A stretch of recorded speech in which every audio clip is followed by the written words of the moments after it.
গাড়ি তোমাদের মাসে এসে যাবে, যার নূর দিয়ে তোমাদেরকে আলোর পথে নিয়ে যাবে। সুবহানাল্লাহ।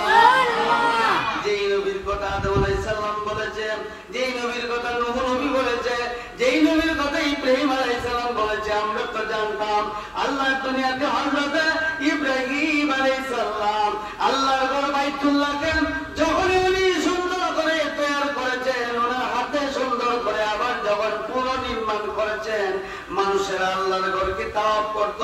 ইব্রাহিম আলাইহিস সালামের যুগে তাওয়াফ করতে আরম্ভ করলো। আল্লাহু আকবার। হঠাৎ করে দেখা যায় না না কেউ তাওয়াফ করতে পারে না। আল্লাহর পক্ষ থেকে বিরাট বড় একটা সাপ আসিয়া আল্লাহর ঘরকে এমন ভাবে ধরলো, কোন মানুষের ক্ষমতা নাই আল্লাহর ঘর ধরা। সুবহানাল্লাহ। সাপটা কাউকে ভয় করে না, সাপ কাউকে দেয় না বাইতুল্লাহ তাওয়াফ করার জন্য। বড় বড় পালওয়ানেরা এই সাপকে মারার জন্য বারবার তারা আসতো। আল্লাহু আকবার। সাপকে মারার জন্য বিভিন্ন লোকেরা বিভিন্ন ভাবে হাতিয়ার নিয়ে আল্লাহর ঘরের সামনে আসলো। আল্লাহর ঘরকে তারা প্রদক্ষিণ করে তাওয়াফ করে, কিন্তু আল্লাহর ঘরের সামনে এত বড় বিরাট বড় একটা সাপ থাকার কারণে আল্লাহর ঘরকে প্রদক্ষিণ করতে পারে না। আমরা কি করবো? সুবহানাল্লাহ।